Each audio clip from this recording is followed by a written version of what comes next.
2025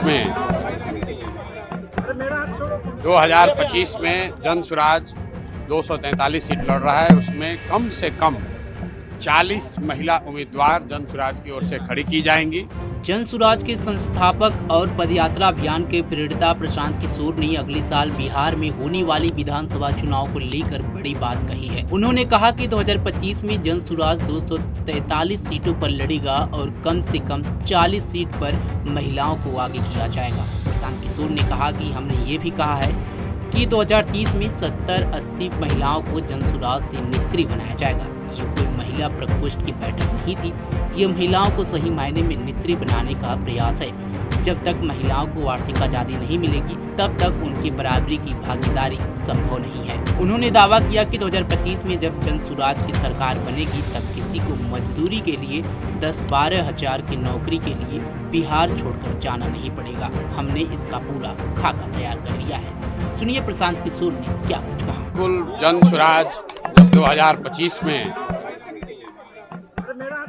2025 में जन स्वराज 243 सीट लड़ रहा है। उसमें कम से कम 40 महिला उम्मीदवार जन स्वराज की ओर से खड़ी की जाएंगी। दूसरी बात हमने ये भी कही कि 5 वर्ष का और समय मिला। 2030 में कम से कम 70 से 80 महिलाओं को जन स्वराज के प्लेटफॉर्म से प्रशिक्षित करके उनके पीछे अपनी ताकत, बुद्धि, शक्ति, व्यवस्था लगाकर उनको नेत्री बनाने का जो अभियान है वो शुरू किया है। ये कोई महिला प्रकोष्ठ की बैठक नहीं है, ये महिलाओं को सही मायनों में नेत्री बनाने का प्रयास है। जो मैंने और 4 बातें कही वो भी आपने सुनी कि जब तक महिलाओं को आर्थिक आज़ादी नहीं मिलेगी तब तक उनकी भागीदारी समाज में समानता के आधार पर नहीं हो सकती है। इसलिए जन स्वराज का जो पूरा अभियान है कि सबसे पहले 40 महिलाओं को विधानसभा में जिताकर पहुंचाया जाए। दूसरी जो बात कही गई है कि जो महिला यहाँ पर रोजी रोजगार व्यवसाय करना चाहती हैं, आज जो प्रस्ताव पारित हुआ कि उसको 4% के ब्याज पर सरकारी गारंटी पर महिलाओं को रोजी रोजगार करने के लिए पैसा मिले। क्योंकि अभी जो यहाँ पर जीविका चल रहा है उसमें महिलाओं को 2%, 2.25% प्रति माह ब्याज लग रहा है। जबकि यहाँ पर जो माली हालत है, महिलाओं की इतनी स्थिति खराब है, उनके पास गिरवी रखने के लिए कुछ नहीं है। तो सरकारी गारंटी पर महिलाओं को पैसा मिले ताकि वो अपने घर घर रोजी रोजगार कर सके। ये दूसरी घोषणा की है। तीसरी घोषणा जो सबसे महत्वपूर्ण है, जो गांव-गांव से करते आए हैं कि 2025 में जब जनता की सरकार बनेगी, जन स्वराज की सरकार बनेगी, तो साल भर के अंदर बिहार से किसी भी बच्चे को, किसी के बेटे, किसी के पति, किसी के बाबूजी, भाई भतीजा को मजबूरी में 10-12 हजार रुपये के रोजी रोजगार के लिए बिहार छोड़कर जाना नहीं पड़ेगा। इसका पूरा ब्लूप्रिंट हमने जारी किया है। उस पर भी आज मैंने महिलाओं की सहमति ली। आपने खुद देखा होगा, महिलाओं ने हाथ उठाकर उसका समर्थन किया है। और अंतिम और बात जो हमने आज यहाँ कही है कि अगली बार जब आप वोट दीजिए तो वो नेताओं को देखकर नहीं, नेताओं के बच्चों के लिए नहीं, अपने बच्चों के लिए वोट दीजिए। और उस पर सारी महिलाओं ने खड़े होकर उसका समर्थन किया। लालू नीतीश और मोदी को वोट देने के लिए आपने अपील किया है। लालू नीतीश और मोदी को नहीं वोट देने नहीं, आप मेरा वक्तव्य सुन लीजिए। मैं पिछले 2 साल से जो कह रहा हूँ, मैं लोगों से पूछता हूँ कि अब सब सुनने के बाद बताओ कि लालू जी का राज चाहिए, नीतीश जी का राज चाहिए, मोदी जी का चाहिए, या कि जनता का राज चाहिए। लोग कहते हैं जनता का राज चाहिए। फिर मैं दोबारा पूछता हूँ, भाई जिसको लालू जी का चाहिए लालू बता दीजिए, जिसको मोदी चाहिए मोदी बता दीजिए। फिर सब लोग कहता ना भैया हम लोग को जनता का राज चाहिए।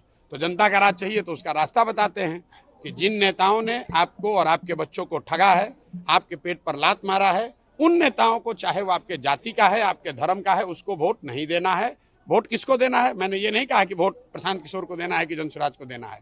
मैंने उनको रास्ता बताया कि वोट अगली बार नेता का चेहरा देखकर नहीं, अपने अपने बच्चों का चेहरा देखकर देना है। और यही जन स्वराज का अभियान है। 2 बरस यही कर रहे हैं, आज यही दोबारा किया। यूनिफाइड पेंशन योजना कल केंद्र सरकार ने जारी करी है, उसका डिटेल आने दीजिए। वो एनपीएस और ओपीएस के बीच का कुछ रास्ता निकालने का सरकार ने प्रयास किया है। मुझे नहीं लगता है कि जो लोग ओल्ड पेंशन स्कीम के लिए संघर्षरत हैं, जो आंदोलन कर रहे थे, उनको ये स्वीकार्य होगा। लेकिन सरकार ने कल जारी किया और ये योजना सिर्फ केंद्र सरकार के कर्मचारियों के लिए, केंद्र सरकार के अंतर्गत काम करने वाले 23 लाख कर्मचारियों को ये अवसर दिया गया है। राज्यों को इस पर अभी निर्णय लेना है। तो राज्यों के पास ये स्वतंत्रता है कि वो ओपीएस भी रख सकते हैं, एनपीएस में भी जा सकते हैं, और जो यूनिफाइड पेंशन योजना आई है उसको भी लेना है, उसको भी अपना सकते हैं। तो बिहार सरकार को ये बताना चाहिए, क्योंकि ये लोग तो एनपीएस में आ गए हैं। ये ओल्ड पेंशन स्कीम में तो बिहार है नहीं। नीतीश कुमार तो पहले ही सरेंडर करके एनपीएस कर लिए हैं, कर्मचारियों का पूरा हक मार दिए हैं। तो अभी यूनिफाइड वाले पर इनका क्या स्टांस होता है, सरकार को बोलने दीजिए, फिर उस पर टिप्पणी करेंगे। मनोज तिवारी ने कहा है कि राहुल गांधी को मानसिक जो है बीमारी हो गई है, इलाज की जरूरत है। जनगणना मामला किसको किसने क्या कहा?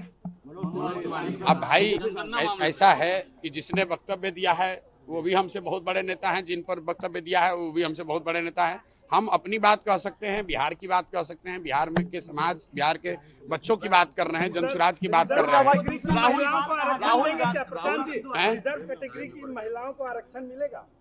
मतलब जो रिजर्व कैटेगरी मेरे भाई 40 महिलाओं को मिलेगा, फिर उसमें आप जबरदस्ती मत घुसेड़ने लगे झगड़ा का। महिलाओं को महिला रहने दीजिए, महिलाओं को माता बहन रहने दीजिए, महिलाओं को शक्ति रहने दीजिए, महिलाओं को अवसर मिले, उसके बीच में झगड़ा लगाने वाला काम मत राहुल कीजिए। गांधी ने कास्ट सेंसस की बात कही है, कहे कि 90% लोग सिस्टम में नहीं है, हम लोग कास्ट सेंसस कराएंगे और 50% देखिए कास्ट, ठीक है, कास्ट सेंसस को लेकर हम पिछले 2 साल से वक्तव्य दे रहे हैं। जातिगत जनगणना होना चाहिए, इसमें कोई दिक्कत नहीं है, लेकिन जातिगत जनगणना हो जाने से सबकी गरीबी दूर हो जाएगी, परेशानी दूर हो जाएगी, ये जो राहुल गांधी बता रहे हैं ऐसा कोई पनिसिया है नहीं। अगर जातिगत जनगणना से ही सब सुधर जाना होता तो जनगणना अभी है लोगों के पास कि SC ST समाज के लोग सबसे गरीब, पिछड़े, शैक्षणिक, आर्थिक, सामाजिक तौर पर सबसे पिछड़े हैं। तो राहुल गांधी को ये बताना चाहिए, या जो भी ये बता रहा है कि जातिगत जनगणना से सब सुधर जाएगा, तो उसको बताना चाहिए कि SC ST समाज के लोग की दशा क्यों नहीं सुधरी।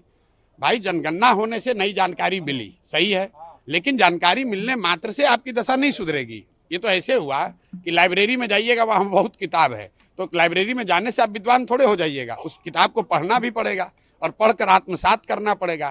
तो राहुल गांधी जी को ये बताना चाहिए कि भाई 60 साल से ये आपको ज्ञान कहाँ आपका गया था? 60 साल से तो आपके लोगों की सरकार थी, तब जनगणना करके पूरे देश का भला कर देते। चलिए मान लीजिए अब उनको अक्ल आया है, अब उनको समझ में आई है बात, तो जनगणना जिन राज्यों में कांग्रेस की सरकार है, तेलंगाना में है, कर्नाटक में है, हिमाचल में है, वहां पर करके गरीबी दूर कर ले। हम लोग सब लोग उनके पीछे उसी मॉडल को मान लेंगे। अगर जातिगत जनगणना से गरीबी दूर होती तो बिहार में तो जनगणना हो गया, तो यहाँ गरीबी किसका दूर हो गया? राहुल गांधी जिस कांग्रेस के जहाँ जहाँ सरकार है वहाँ जनगणना करा के गरीबी दूर कर ले, हम लोग सब उनका झंडा उठा के घूमेंगे, उसी मॉडल को फॉलो कर लेंगे। जातिगत जनगणना से या किसी भी तरीके के सर्वे से आपको सिर्फ इतना पता चलता है कि समाज के किस वर्ग की स्थिति क्या है, लेकिन वो पता चल रहा है, उसका कोई रास्ता जब तक नहीं निकालिएगा। लोग गरीब हैं ये तो पता है, लेकिन गरीबी से निकलेंगे कैसे, इसका रास्ता न बताना पड़ेगा। बिहार देश में सबसे गरीब और पिछड़ा राज्य है, इसके लिए जनगणना की जरूरत है, ये तो सब लोग जान रहे हैं। इसको सुधारने का राहुल गांधी क्या मंत्र दे रहे हैं वो ना बताएं। बात तेजस्वी यादव भी कह रहे हैं और बीजेपी और जेडीयू को चलिए, अरे ऐसा है मेरे भाई, तेजस्वी यादव की कितनी समझ है, उनके टीका वक्तव्यों पर टीका टिप्पणी करना, वो भी विकास के मामले में। तेजस्वी यादव जात के मामले में बोलें तो उस पर टीका टिप्पणी हो सकती है, रंगदारी बालू शराब माफिया पर बोलें तो उस पर टीका टिप्पणी हो सकती है। ये लोग हाँ क्राइम पर बोले तो उस पर नहीं, ठीक है, क्राइम पर बोले उसका जवाब देंगे। तेजस्वी यादव अब विकास के मॉडल की चर्चा करें, ये हास्यास्पद लगता है। इनके लोग 15 साल यहाँ शासन में रहे हैं, जिसको अपना नहीं पता है कि GDP क्या है और GDP ग्रोथ क्या है, वो बिहार के विकास की कहानी समझा रहा है, उस पर क्या टीका टिप्पणी करनी है। क्राइम का जहाँ तक बात है तो इतना ही कहूँगा कि 6 महीना पहले तक तेजस्वी यादव खुद उप मुख्यमंत्री थे और तब उनको बिहार स्विट्जरलैंड दिख रहा था, और 6 महीना में अब उनको कत्लखाना में दिख रहा है। अभी नीतीश कुमार पलट के चले जाएं महागठबंधन में तो बिहार उनको फिर बढ़िया दिख रहा है। आपको बता दें कि इसके पहले प्रशांत किशोर ने 2 अक्टूबर को महात्मा गांधी की जयंती पर पार्टी को लॉन्च करने की बात कही है और 2025 में प्रशांत किशोर विधानसभा चुनाव लड़ेंगे और बिहार में बिगुल फूकेंगे। देखना होगा कि बिहार की जनता किसे अपना नेता चुनती है 2025 विधानसभा के चुनाव में, लेकिन प्रशांत किशोर का चुनावी मैदान में उतरना कहीं न कहीं बिहार की राजनीति में एक अलग चीज साबित करेगा। इस खबर पर आपकी क्या राय है कमेंट बॉक्स में जरूर बताएं। तमाम खबरों के लिए जुड़े रहें हमारे साथ और देखते रहें पंजाब केसरी.com।